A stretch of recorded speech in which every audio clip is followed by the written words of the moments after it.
ንጹህ ምንጭ። ሰላም ጤና ይስጥልን ውድ የጥሩ ምንጭ ነቅንጹህ ሚዲያ ተከታታዮች፣ ነቅንጹህ ጥሩ ምንጭ ሚዲያ የደብረ ምጥማቅ ጻድቃኔ ማርያም ገዳም ፈለገ ጥበብ የአፄ ዘርዓ ያዕቆብ መታሰቢያ የአራቱ ጉባኤያት አዳሪ ትምህርት ቤት ሚዲያ ነው። ከዚህ በፊት እንደሚታወቀው ከመምህር ነቃ ጥበብ ገሰሰ ጋር በነገረ ማርያም ጥቂት ጉዳዮችን ተወያይተን ነበር። አሁን ደግሞ በክፍል 2 ከመምህር ነቃ ጥበብ ገሰሰ ጋር ቆይታ እናደርጋለን። መምህር እንኳን ደህና መጡልን። እሺ መምህር፣ ከዚህ በፊት በክፍል 1 በነገረ ማርያም ማለት ምን ማለት ነው ከሚለው ጥያቄ አንስቶ ብዙ ጥያቄዎችን በማንሳት መልሶችን አግኝተናል። አሁን ደግሞ የሚቀሩ አንዳንድ ጥያቄዎችን እናነሳለን። እንደ መጀመሪያ መምህራችን የእመቤታችን በአምላክ ሕሊና መታሰብ ከሌሎች ፍጥረታት በምን ይለያል? ይህንን ጥያቄ አባቶቻችን ሊቃውንት በነገሩን ባስተማሩን መሰረት ኦርቶዶክሳዊ በሆነ አረዳድ፣ ህብረታዊ በሆነ አተረጓጎም እንዲሁም በመዳን ትምህርት ውስጥ ሆነን ባጭሩ ጥያቄውን እንመለከታለን። አባቶቻችን ሊቃውንት ፍጥረት የሚለውን ለመጀመሪያ ጊዜ ሲገልጹ እግዚአብሔር ሰማይና ምድርን የሚታየውን የማይታየውን የፈጠረውን ሁሉ የሚያሳይ ቃል እንደሆነ ፍጥረት የሚለው ይናገራሉ። ሐዋርያው ቅዱስ አትናቴዎስ እንደነገረን ዓለም የተፈጠረችው ቃለ እግዚአብሔር ሰው ሆኖ ይታይባት ዘንድ ይገለጥባት ዘንድ ነው በማለት ይናገራል። ይታይባት ዘንድ ነው፣ ይገለጥባት ዘንድ ነው ማለት ዓለም የተፈጠረው እግዚአብሔር የሰውን ስጋ ለመዋሃድ ነው በማለት ሊቃውንቱ ይናገራሉ። እንዲሁም የሀገራችን የቤተክርስቲያናችን ሊቃውንት አምላካችን እግዚአብሔር ሰማይና ምድርን ሲፈጥር የእመቤታችን የቅድስት ድንግል ማርያም እናትነትን ወላዲትነትን ታሳቢ አድርጎ ነው በማለት ይናገራሉ።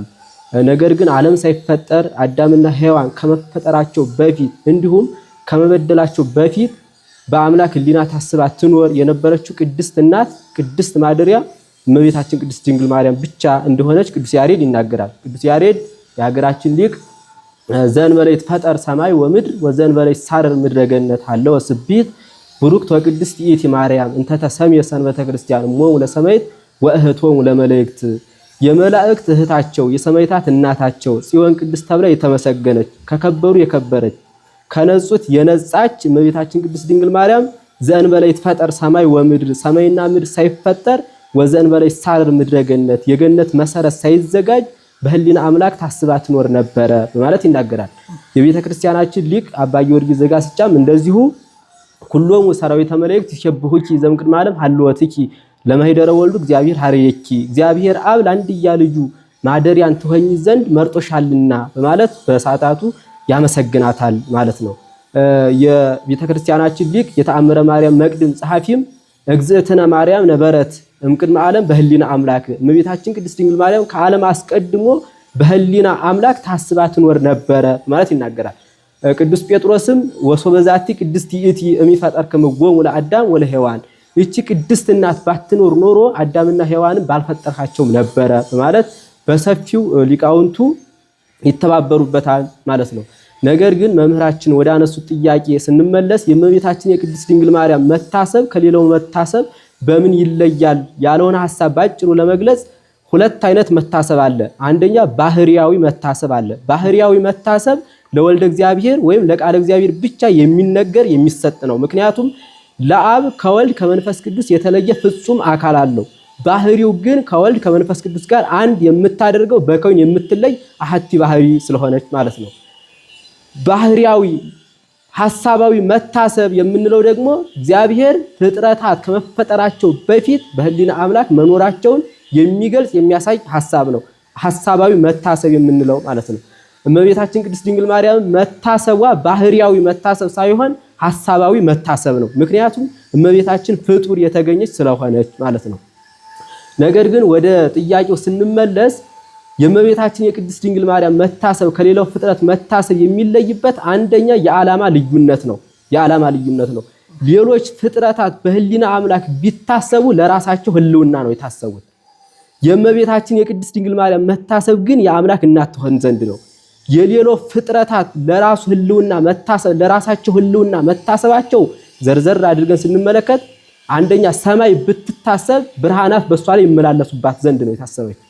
ምድር ብትታሰብ ምግበ ስጋን ታስገኝ ዘንድ ነው፣ ወይም ለመቃብር ትሆን ዘንድ ነው ምድር የታሰበች ማለት ነው። መላእክት ቢታሰቡ በእርሷ መንበርነት የተገለጠው ንጉሠ ነገሥት እሱን ያመሰግኑት ዘንድ ታስበዋል። ነቢያት ቢታሰቡ ትንቢታቸው በእመቤታችን በቅድስት ድንግል ማርያም ተፈጽሞላቸው መርገመ ስጋ መርገመ ነፍስ ሊወገድላቸው ነው። ቅዱሳን ሐዋርያት በሷ ምክንያት ቢታሰቡ ለዓለም ብርሃን ይሆኑ ዘንድ ነው። ሊቃውንትም እንዲሁ መነኮሳቱም እንዲሁ። የእመቤታችን የቅድስት ድንግል ማርያም መታሰብ ግን ልዩ የሚያደርገው የአምላክ እናት ትሆን ዘንድ ታስባለች። የአምላክ እናት መሆኗም በሰማይ እና በምድር የተመሰከረ ነው። በሰማይ በቅዱስ መልአክ አንደበት ተመስክሯል። ምን ብሎ?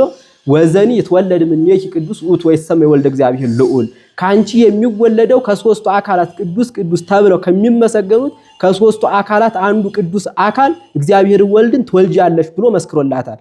ይህም ወይሰመይ ወልደ እግዚአብሔር ልዑል፣ ይህም የእግዚአብሔር አብ የባህሪ ልጁ ይባላል በማለት የመላእክት አለቃ ቅዱስ ገብርኤል መስክሮላታል ማለት ነው። በምድር ደግሞ ቅድስት ኤልሳቤጥ መስክራለች። ምን ብላለች? ወመላት መንፈስ ቅዱስ ለይለ ኤልሳቤጥ፣ በኤልሳቤጥ ላይ መንፈስ ቅዱስ መላባት። ወከላት በአብይ ቃል፣ በታላቅ ቃል አሰምታ ተናገረች። ወትቤ ቡሩክት አንቲ እምአንስት፣ አንቺ ከሴቶች ተለይተሽ መርገመ ነፍስ መርገመ ስጋ የሌለብሽ በረከተ ስጋ በረከተ ነፍስን እያማለድሽ የምታሰጪ አንቺ ነሽ። ወቡሩክ ፍሬ ከርስኪ፣ የማኅፀንሽ ፍሬ ኢየሱስ ክርስቶስም የተከበረና የተመሰገነ ነው። ስለዚህ ወምንትኑ አነ ከመ ትምጽእ ኀቤሙ ለእግዚእ፣ የጌታዬ እናቱ ወደኔ ትመጪ ዘንድ እኔ ምንድነኝ በማለት ስለ እመቤታችን ስለ ቅድስት ድንግል ማርያም እናትነት የእግዚአብሔር እናትነት ቅድስት ኤልሳቤጥ መስክራለች ማለት ነው። ቅዱስ ቄርሎስም እንደዚሁ ይናገራል። አምላክን የወለደች ንጽሕት ቅድስት ድንግል ማርያም የእግዚአብሔር እናት እንላታለን በማለት ቅዱስ ቄርሎስም ይናገራል ማለት ነው። አንደኛ ከፍጥረታት መለየት የሚለይበት አንደኛው መለያ አንዱ የዓላማ ልዩነት ነው። ሁለተኛ ደግሞ የንጽህና ልዩነት ነው። በቤተ ክርስቲያናችን አስተምህሮ የፍጥረታት አክሊል የምንለው አዳምን ነው በተፈጥሮ ማለት ነው። እመቤታችን ቅድስት ድንግል ማርያም ግን በንጽህና በቅድስናዋ የፍጥረታት አክሊል ትባላለች እመቤታችን ቅድስት ድንግል ማርያም ማለት ነው። ምክንያቱም በንጽህናዋ በቅድስናዋ ከደቂቀ አዳም ብቻ ሳይሆን ከነገደ መላእክት ከፍ ከፍ ያለች ስለሆነች ማለት ነው። አባ ሕርያቆስም እንደዚሁ ይናገራል። እግዚአብሔር አብ በልዕልና ሆኖ ሰማይን ምስራቁን ደቡቡን ሰሜኑን ምዕራቡን አየ ተመለከተ፣ እንዳንቺ ያለ በንጽህና በቅድስና የተዘጋጀ እንዳንቺ ያለ አላገኘም በማለት እመቤታችን ቅድስት ድንግል ማርያምን በንጽህና በቅድስና የሚተካከላት እንደሌለ መስክሮላታል ማለት ነው። እና የእመቤታችን የቅድስት ድንግል ማርያም በህሊና አምላክ መታሰብ ከፍጥረት መታሰብ በጥቂቱ ባጭሩ እንዲህ ይገለጻል ማለት ነው። ንጹሕ ምንጭ እመቤታችን ቅድስት ድንግል ማርያም ስለ ፍጥረት ብዙ ያደረገችው ለፍጥረት ያደረገችው ፍጥረት በእመቤታችን በቅድስት ድንግል ማርያም መወለድ ወይንም ደግሞ በእመቤታችን በቅድስት ድንግል ማርያም መኖር ተጠቅሟል። በነገረ ስጋዊ ላይም ደግሞ እመቤታችን ቅድስት ድንግል ማርያም ትልቅ አስተዋጽኦ እንዳላት ይታወቃል። እስኪ ለተመልካቾችም ግልጽ እንዲሆን መምህራችን የእመቤታችን የቅድስት ድንግል ማርያም በነገረ ስጋዊ ላይ ወይም ደግሞ የጌታችንና የመድኃኒታችን የኢየሱስ ክርስቶስ ሰው መሆን ላይ ያላትን አስተዋጽኦ ምንድነው ይግለጹልን? ጥያቄው በጣም ጥሩ ጥያቄ ነው። እመቤታችን ቅድስት ድንግል ማርያም ለነገረ ስጋዊ ያላት ተሳትፎና አስተዋጽኦ እጅግ ከፍ ያለ እንደሆነ የቤተክርስቲያናችን ሊቃውንት ይናገራሉ። ነገረ ስጋዊ የምንለው አምላክ ሰው የሆነበት የማይወሰነው አምላክ በማኅፀነ ድንግል ማርያም የተወሰነበት ምስጢር ነው ነገረ ስጋዊ ማለት ነው። በዚህ ታላቅ ምስጢር ውስጥ ደግሞ እመቤታችን ቅድስት ድንግል ማርያም ትልቅ ከፍ ያለ እጅግ ከፍ ያለ ተሳትፎና አስተዋጽኦ እንዳላት ሊቃውንቱ ይናገራሉ። እንደ ምሳሌ ያህል የምናነሳው አንደኛ ያላት ተሳትፎ የእግዚአብሔር ልጅ ሰው ሆኖ ወደ ዓለም እንደሚመጣ በብሉይ ኪዳን የተነገሩት ትንቢቶች በብሉይ ኪዳን የተመሰሉ ምሳሌዎች አንደኛ ፍጻሜ መሆን ነው። ነብዩ እግዚአብሔር ኢሳይያስ እንደተናገረው ናሁ ድንግል ትጸንስ ወትወልድ ወልደ ወትሰምዮ ስሞ አማኑኤል በማለት የተናገረው ትንቢት ፍጻሜ የሆነው መፈጸሚያ የሆነው የእመቤታችን የቅድስት ድንግል ማርያም ማህፀን ነው። አንደኛ ይሄ ነው። ሁለተኛ በብሉይ ኪዳን የተነገሩት ምሳሌዎች ፍጻሜ መሆን ነው። በኦሪት ዘጸአት ምዕራፍ 3 ላይ የምናገኘው በነደሳት ተከባ በነደሳት ታጥራ ነደሳት ሰፍሮባት ጫፏ ሳትቃጠል ሙሴ በደብረ ሲና ያያት ያቺ እጽ የእመቤታችን የቅድስት ድንግል ማርያም ምሳሌ እንደሆነች የቤተክርስቲያናችን ሊቃውንት ይናገራሉ። በሷ ሐመልማሉ ከነበልባሉ ተዋህዶ ነበልባሉ ከሐመልማሉ ተዋህዶ ሐመልማሉ ነበልባሉን ሳያቃጥለው ነበልባሉም ሐመልማሉን ሳያቃጥለው ሐመልማሉ ነበልባሉን ሳያጠፋው ማየቱ መለኮትና ትስብእት በተአቅቦ የመኖራቸው ምሳሌ እንደሆነ ሊቃውንቱ በምሳሌ እያደረጉ ይገልጹታል ማለት ነው። አንደኛ ይሄ ነው። ሁለተኛ በኦሪት ዘፍጥረት ምዕራፍ 28 ላይ የምናገኘው ከምድር እስከ ሰማይ ደርሳ በሷ ላይ ዙፋን ተዘርግቶባት በውስጧ መላእክት ሲወጡባት ሲወርዱባት ያዕቆብ በፍኖተ ሎዛ ያያት የወርቅ መሰላል የእመቤታችን የቅድስት ድንግል ማርያም ምሳሌ ነች። ያቺ በዛች ሰማይና ምድር እንደተገናኙባት ሁሉ በእመቤታችንም ሰማይና ምድር አንድ ሆኑባት የሰው ልጅ ታሪክ የተለወጠባት ቅድመ ታሪክ የተደመሰሰባት ድህረ ታሪክ ደግሞ የታደሰባት እመቤታችን ቅድስት ድንግል ማርያም ስለሆነች በብሉይ ኪዳን የተነገሩ ምሳሌዎች ፍጻሜ መሆን ነው። በኦሪት ዘኍልቍ ምዕራፍ 17 ላይ የምናገኘው የአሮን በትር የእመቤታችን የቅድስት ድንግል ማርያም ምሳሌ ናት። ያቺ በትር ፍጻሜ ያገኘችው በእመቤታችን በቅድስት ድንግል ማርያም ስለሆነ እመቤታችን ቅድስት ድንግል ማርያም ለነገረ ስጋዌ እጅግ ከፍ ያለ ድርሻ አላት ማለት ነው። አንደኛ ይህ ነው። ሁለተኛ የሐዲስ ኪዳን ፍጻሜ መሆን ነው፣ ወይም የመላኩ ብስራትን መቀበል ነው። የመላእክት አለቃ ቅዱስ ገብርኤል የእግዚአብሔር ሐሳብን በነገራት ጊዜ እሷም ይኩነኒ በከመ ትቤለኒ እንደ ቃል ይሁንልኝ ይደረግልኝ በማለት የሰጠችው የፈቃድ ምላሽ በፈቃድ ምላሽነቷ ለነገረ ስጋዌ በር ከፋች ሆናለች ማለት ነው። እመቤታችን ቅድስት ድንግል ማርያም ይኩነኒ ባትል ኖሮ ነገረ ስጋዌ የአምላክ ሰው መሆን የሰው አምላክ መሆን አይፈጸምም አይኖርም ነበረ ማለት ነው። ሊቃውንቱ እንዲሁ ሲያብራሩ ያለ ነገረ ማርያም ነገረ ክርስቶስን ማየት መረዳት አይቻልም፣ ያለ ነገረ ክርስቶስም ነገረ ማርያምን ማወቅ መረዳት አይቻልም። ምክንያቱም ይላሉ ምክንያቱም ፍጹም ሰው ሆነ የምንለው ከእመቤታችን ከቅድስት ድንግል ማርያም ስለተወለደ ነዋ በማለት እንደ ማስረጃ ያቀርቡታል ማለት ነው። ምክንያቱም ነገረ ማርያምና ነገረ ክርስቶስ እንደ አካልና እንደ ባህሪ የማይነጣጠል ነው። ባህሪ በአካል ህልው ሆኖ የአካል ምንነትን የሚገልጥ እንደሆነ ሁሉ ነገረ ማርያምን በነገረ ክርስቶስ ህልው ሆኖ የነገረ ክርስቶስን ሁለንተናዊ ዕውቀት የሚያሳይ ነገረ ማርያም ነው ማለት ነው። እና እመቤታችንን ከነገረ ክርስቶስ ከአምላክ ሰው መሆን ከሰው አምላክ መሆን ለይተን መናገር አይቻለንም ማለት ነው። አያሌ የሆኑ መናፍቃንም እንደዚሁ ስለ እመቤታችን ስለ ቅድስት ድንግል ማርያም ትምህርት በነቢያት የተነገረ በሊቃውንት አንደበት የተብራራ በቅዱሳን ሐዋርያት አንደበት የተሰበከ የጠራ እምነት ስለሌላቸው ነው ለኑፋቂ የተጋለጡት ማለት ነው። ይህም ከተጋለጡት አንዱን እንኳን ብንጠቅስ ንስጥሮስን መመልከት እንችላለን። ንስጥሮስ አምላክ ወልደ አምላክ ብሎ ለማመን የተቸገረበት ዋና ምክንያቱ እመቤታችን ቅድስት ድንግል ማርያም ወላዲተ ቃል መሆኗን ለማመን ከመቸገሩ የተነሳ ነው። እመቤታችን ቅድስት ድንግል ማርያም ወላዲተ እግዚአብሔር መሆኗን ከማመን የተነሳ ነው። ግን ሊቃውንቱ ሲናገሩ የንስጥሮስ መቸገር የእውቀት መቸገር ሳይሆን የትዕቢት መቸገር ነበረበትና ይሄ ዕውቀቱ ለክፉ አብነት ሆነው ለበጎ አብነት ሳይሆነው ለክፉ አብነት ሆነው በማለት ይናገራሉ ማለት ነው። እና እመቤታችን ቅድስት ድንግል ማርያም ለነገረ ስጋዌ እጅግ ከፍ ያለ አስተዋጽኦ አላት ማለት ነው። ሶስተኛ የመለኮት ማደሪያ ጽላት መሆን ነው።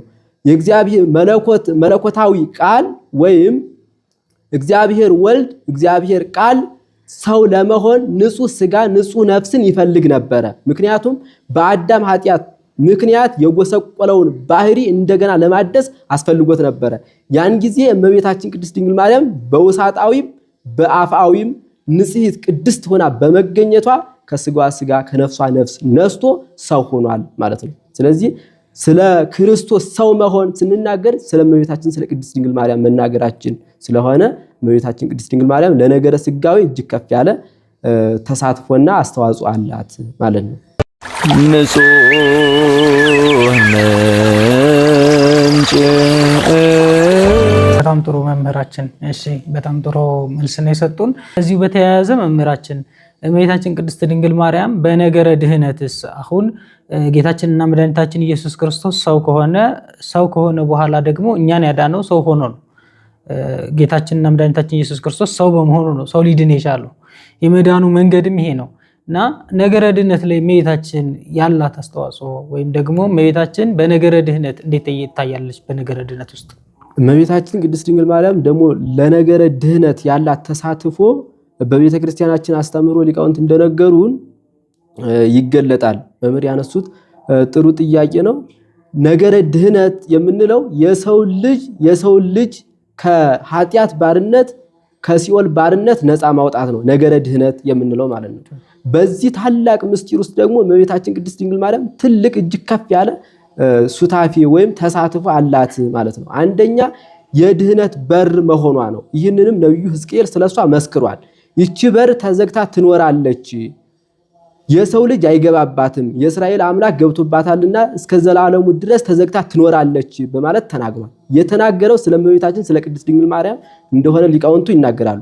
ስለዚህ አምላካችን ኢየሱስ ክርስቶስ የሰው ልጅ ለማዳን የገባባት የወጣባት ብቸኛይቱ የድህነት በር ብቸኛይቱ የድህነት መተላለፊያ እመቤታችን ቅድስት ድንግል ማርያም እንደሆነች ሊቃውንቱ ይናገራሉ ማለት ነው። ቅዱስ ሄሬኔዎስም የተባለ የቤተክርስቲያናችን ሊቅ ይናገራል እንደዚሁ ማለት ነው። በሔዋን አማካኝነት ሔዋን የሞት መግቢያ ሆነች፣ የሞት ምክንያት ሆነች። እመቤታችን ቅድስት ድንግል ማርያም ግን የድህነት በር የህይወት በር ሆነች። ምክንያቱም ህይወትን ያስገኘ ክርስቶስን አስገኝታልናለችና በማለት ቅዱስ ሄሬኔዎስ ይናገራል ማለት ነው። እንደዚሁም አባ ጊዮርጊስ ዘጋስጫ እመቤታችን ቅድስት ድንግል ማርያም ይኩነኒ ባትል ኖሮ የሰው ልጅ የመዳን ዋስትና አይፈጸምም ነበረ በማለት ይናገራል። ምክንያቱም እሷ ይኩነኒ ባትል ኖሮ ተዋህዶ ይቀር ነበርና እንደማለት ሊቃውንቱም ማብራሪያ ይሰጡበታል ማለት ነው።